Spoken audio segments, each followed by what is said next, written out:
Hi viewers, welcome to Mega Style. வீடியோக்குள்ள போகிறதுக்கு முன்னாடி மெகா ஸ்டைலை சப்ஸ்கிரைப் பண்ணாதவங்க சப்ஸ்கிரைப் பண்ணிட்டு கொஞ்சம் சப்போர்ட் பண்ணுங்க. வாங்க வீடியோக்குள்ள போகலாமா? கார்த்தி ரேவதி சீரியல்ல என்ன நடந்துட்டு இருக்குன்னு பார்க்கலாமா? நம்ம கார்த்தி அவங்க தாத்தா வீட்டில் உட்காந்துட்டு எப்படி கும்பாபிஷேகத்தை நடத்தலாம் அப்படின்னு சொல்லிட்டு டிஸ்கஸ் பண்ணிட்டு இருக்காங்க. அந்த இடத்துல மாசா ஒரு கார் நிக்குது. எப்பவுமே மாசா கார்த்தி தான் கார்ல இறங்குவாரு. இப்போ யாருப்பா புதுசா? அட நம்ம ஈஸ்வரியத்தை. இவங்க எதுக்கு இப்போ இங்கே வந்திருக்காங்க? ஓ, ராஜா சேதுபதி வந்திருக்காங்கல்ல, அவங்கள பார்க்கறதுக்காக வந்திருக்காங்களோ என்னவோ. ஆனால் ஈஸ்வரி அங்கேருந்து நடந்து வராங்க பாருங்க. அவங்க வேகத்தையும் மூஞ்சில ஒரு இருக்கிற டென்ஷன், அதுக்கப்புறம் சந்தோஷம் எல்லாத்தையும் வெளிக்காட்டிட்டே வராங்க. உடனே கார்த்தியை ராஜா சேதுபதி பார்க்குறாங்க. யாருடா அது நம்ம வீட்டுக்கு வருது அப்படின்னு சொல்லிட்டு. அது வேற யாரும் இல்லை ராஜா சேதுபதி, எல்லாம் அவங்க சொந்தக்காரவங்க தான். ஈஸ்வரி தான் வராங்க. உடனே கார்த்தி வாங்கத்த அப்படின்னு சொல்லி கேட்குறாங்க. அதுக்கு ஈஸ்வரி சொல்கிறாங்க, யாருக்கு யாருத்த?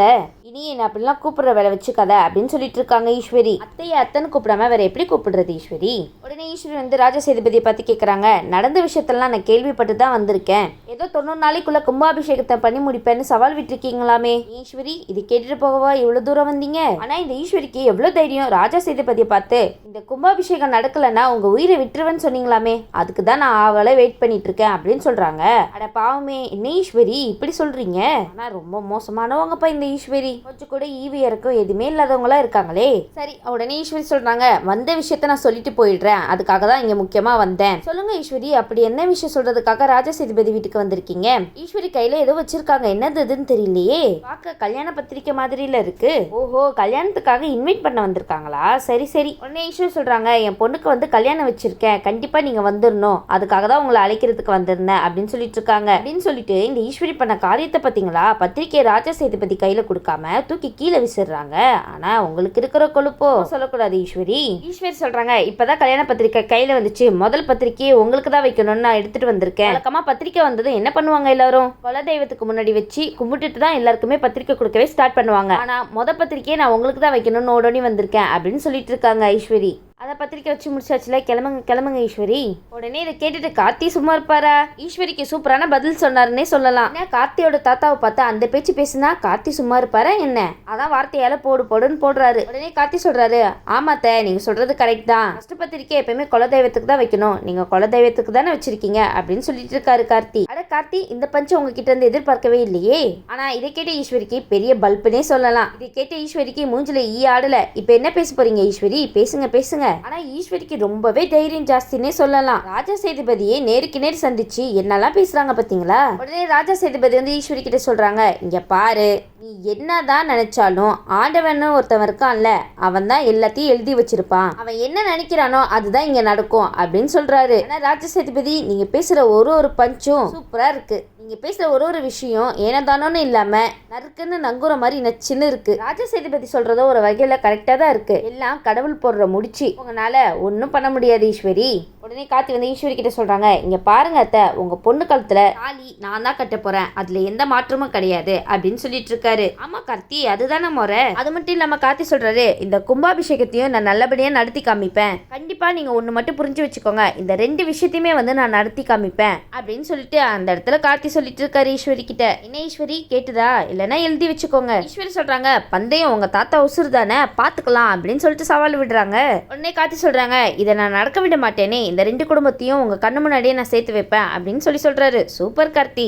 மாத்தி ஒருத்தருக்கு ஒருத்தர் சவால் மட்டும் விட்டுக்கிறாங்கப்பா. சவால்ல யார் ஜெயிக்க போறான்னு ரொம்ப பரபரப்பாவே இருக்கு. உடனே ஈஸ்வரி கார்த்தியை பார்த்து சொல்றாங்க, இந்த கோவத்துக்கு ஒன்னும் குறைச்சல் கிடையாதுல உனக்கு அப்படின்னு சொல்லி கேட்டுட்டு இருக்கும் போது கார்த்தி சொல்றாங்க, எங்க தாத்தா எந்த விஷயமும் பேசக்கூடாதுன்னு சொல்லியிருக்காங்க, அதனால தான் நான் அமைதியா இருக்கேன், இல்லைன்னா ஒரு வழி ஆக்கிடுவேன் அப்படின்னு சொல்லிட்டு இருக்காரு கார்த்தி. இந்த ஈஸ்வரி கார்த்திக்கே கோவம் வர வச்சுட்டாங்க. அந்த சமயத்துல கார்த்தி பத்திரிக்கை பிரிச்சு பார்த்துட்டு சொல்றாங்க, தாத்தா இங்க பாத்தீங்களா, பத்திரிக்கையில என் பேரும் ரேவதி பேரு தான் போட்டிருக்கு அப்படின்னு சொல்லிட்டு இருக்காங்க. உடனே தாத்தாவும், அட ஆமா, உங்க 2 பேரும் தான் போட்டிருக்கு அப்படின்னு சொல்லிட்டு இருக்காங்க. ஈஸ்வரி, இது உங்களுக்கு தேவையா?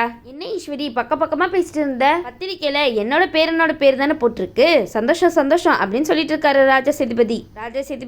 நீங்களும் கார்த்தியும் ஒண்ணுதான், ஒரே மாதிரியே குசுபத்தனம் பண்றீங்க. உடனே ராஜா சேதுபதி சொல்றாங்க, என்ன ஈஸ்வரி நீ இப்படி பண்ணிட்ட, ஃபர்ஸ்டே சொல்லிருக்க கூடாதா? நான் கூட வேற என்னமோ ஏதோ நினைச்சிட்டேன். இங்க பார்ப்பா கார்த்தி, இவன் உன்னை மன்னிச்சிட்டான்னு நினைக்கிறேன், அதனால தான் பத்திரிக்கையில உன் பேரை போட்டிருக்கா அப்படின்னு சொல்லிட்டு இருக்காங்க. உடனே கார்த்தி சொல்றாங்க, இல்ல தாத்தா, இது வேற பிரச்சனை, அப்புறமா உங்ககிட்ட நான் சொல்றேன் சொல்றேன் அப்படின்னு சொல்லிட்டு இருக்காங்க. ஆனா உடனே ராஜசேதுபதி சொல்றாங்க, அப்பனா இவ இன்னுமா திருந்தல அப்படின்னு சொல்லிட்டு இருக்காங்க. உடனே இதை பார்த்துட்டு ஈஸ்வரி சும்மா இருப்பாங்களா? அவங்க 2 பேரையும் பார்த்து கேக்குறாங்க, என்ன பார்த்தா நக்கலா தெரியுதா? நீங்க 2 பேரும் என்ன வேணாலும் நினைச்சு சிரிச்சுக்கோங்க, ஆனா இங்க நான் நினைக்கிறது தான் நடக்கும், நடத்தி தான் காமிக்க போறேன், இதை யாருனாலையும் மாத்த முடியாது அப்படின்னு சொல்லிட்டு விறுவிறுன்னு கிளம்புறாங்க ஈஸ்வரி. உடனே அந்த இடத்துல கார்த்தி கூப்பிடுறாங்க, அத்தை நான் இன்னும் பேசியே முடிக்கலையே, அதுக்குள்ள போனா எப்படி? அட கார்த்தி விடுங்க போட்டும், இல்லைன்னா வள கொலன்னு பேசிட்டே இருப்பாங்க. என்னத்த இவ்வளவு நேரம் நீங்க பேசுறதெல்லாம் அமைதியா நின்று கேட்டேனா இல்லையா சொல்லுங்க நீங்களே.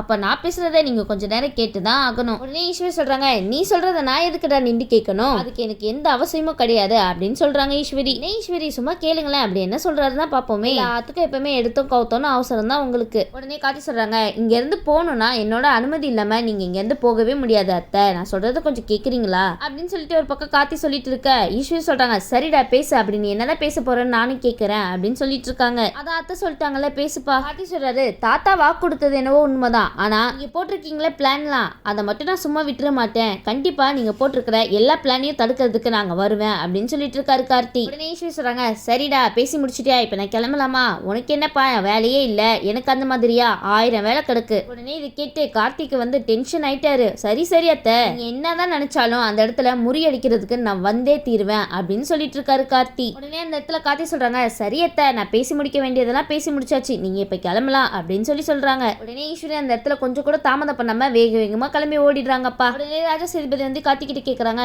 என்னப்பா இவ இன்னும் அப்படியே இருக்கா, வயசுதான் ஆச்சு தவிர மூளை இன்னும் வளரலையே, வயசாகி பேரம்பேத்தி எடுக்க போற காலத்துல இவளுக்கு ஏன் இந்த தேவையில்லாத வேலை அப்படின்னு சொல்லி கேட்டுட்டு இருக்காங்க ராஜசேதுபதி. உடனே கார்த்தி சொல்றாங்க, ஆமா தாத்தா அவங்க அப்படியே ஆயிட்டாங்க, என்ன பண்றது அப்படின்னு சொல்லிட்டு இருக்காங்க. உடனே ராஜசேதுபதி கேக்குறாங்க, இவ மாறுவாளா மாற மாட்டாளா அப்படின்னு சொல்லி கேட்டுட்டு இருக்காங்க. உடனே கார்த்தி சொல்றாங்க, நம்ம எல்லாத்தையும் கண்டுபிடிச்சிட்டுனா இந்த பிரச்சனையே இருக்காது, சிவகாமி விஷயத்தை கண்டுபிடிக்கிறது தான் நம்மளுக்கு இப்ப வேலையே அப்படின்னு சொல்லிட்டு இருக்காங்க. உடனே ராஜசேதுபதி வந்து ரொம்ப கவலைப்படுறாங்க இந்த விஷயத்தெல்லாம் நினைச்சு. உடனே கார்த்தி சொல்றாங்க, தாத்தா நீங்க இந்த விஷயத்துக்கெல்லாம் கவலைப்பட வேண்டிய அவசியமே கிடையாது, ஆனா நீங்க அவங்கள பத்தி இந்த நேரத்துல நினைச்சு கவலைப்பட்டு இருக்கீங்க பாத்தீங்களா, அதுதான் உண்மையான கவலை. நீங்க அன்னைக்கு பொறுமையா இருக்கணும்னு நினைச்சிட்டு இருக்கீங்கல்ல, ஆனா இதெல்லாம் உங்களுக்கு புரியவே போறது இல்ல தாத்தா, அவங்க செய்யறதா கரெக்ட்னு நினைச்சிட்டு இருக்காங்க.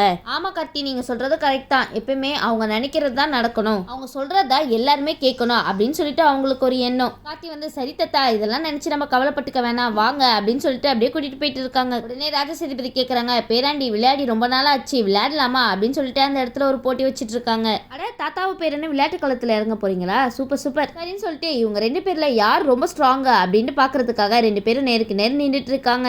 ஓ தாத்தாக்கும் பேரனுக்கும் போட்டியா, சரின்னு சொல்லிட்டு ஒருத்தர் கையை ஒருத்தர் பிடிச்சிட்டு பலம் போட்டி விளையாண்டுட்டு இருக்காங்க. ஆனா இந்த போட்டியில யார் ஜெயிச்சிருப்பான்னு நீங்களே முடிவு பண்ணிக்கோங்க, கண்டிப்பா நம்ம ராஜசேதுபதி தான் ஜெயிச்சிருக்காரு. உடனே ராஜசேதுபதி சொல்றாங்க, டேய் நீ இப்பதானே ஹீரோ, நான் அப்பத்துல இருந்தே ஹீரோடா அப்படின்னு சொல்லிட்டு இருக்காங்க. ஆமா ராஜசேதுபதி நீங்க அப்பத்துல இருந்தே ஹீரோ தான். உடனே பரமேஸ்வரி பாட்டி சொல்றாங்க, நல்லா சொல்லுவீங்களே ஹீரோவாமே, ஹீரோ ஏதோ பேரன் விட்டு கொடுத்துருக்கான் அதனாலதான் ஜெயிச்சிருக்கீங்க, அதை விட்டுட்டு இன்னுமா நீங்க இப்படி பண்ணிட்டு இருக்கீங்க அப்படின்னு ஒரு பக்கம் சொல்லிட்டு இருக்காங்க பரமேஸ்வரி பாட்டி. உடனே ராஜசேதுபதி சொல்றாங்க, சரி விடு காட்டி சொல்றாங்க, சரி விடுங்க பாட்டி, யார் ஜெயிச்சா என்ன, நம்ம தாத்தா தானே அப்படின்னு சொல்லிட்டு இருக்காங்க.